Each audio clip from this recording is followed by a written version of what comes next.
So, it's interesting because as we talked earlier, business is business.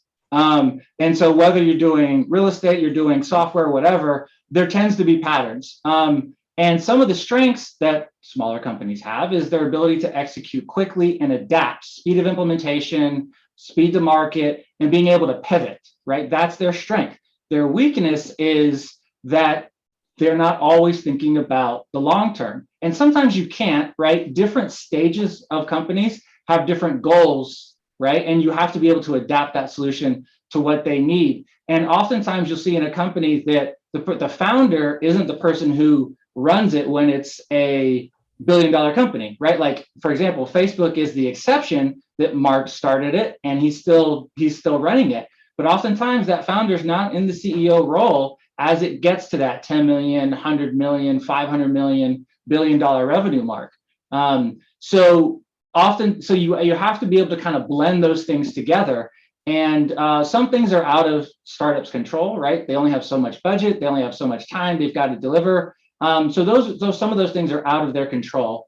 And because of that, they're not always able to do something that they can build on in the future, right? You have to be able to make that judgment call of where do I invest versus where do I, so to speak, implement something that's throwaway. It still delivers value today, so it's not a waste, but it is something that I know I'm not going to keep later.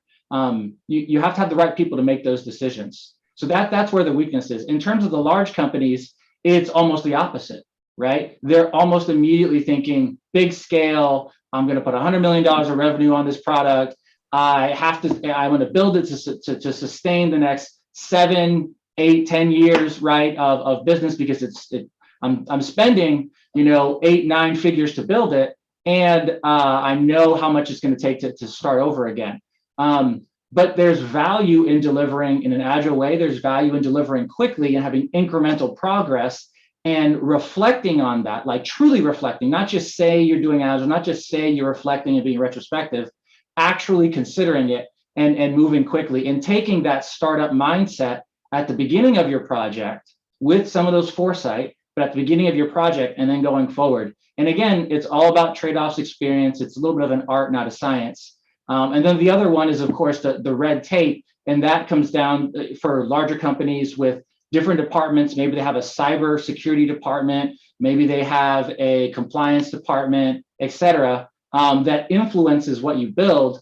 Well, all of that has to be taken into consideration. And nothing comes for free when you're building, right? Nothing comes for free. So you have to take all of that into account appropriately and really take a step back and say, especially when you're building new and you're building into a new platform like the cloud, where you don't have experience before, what you did on premise, what you did previously is not the best solution for what's modern today and won't be the most effective solution ROI-wise, time-wise, speed to market, security, et cetera, for what you're going into the future. It's too easy to take that legacy mindset and apply it to now and into the future. And you have to be able to adapt.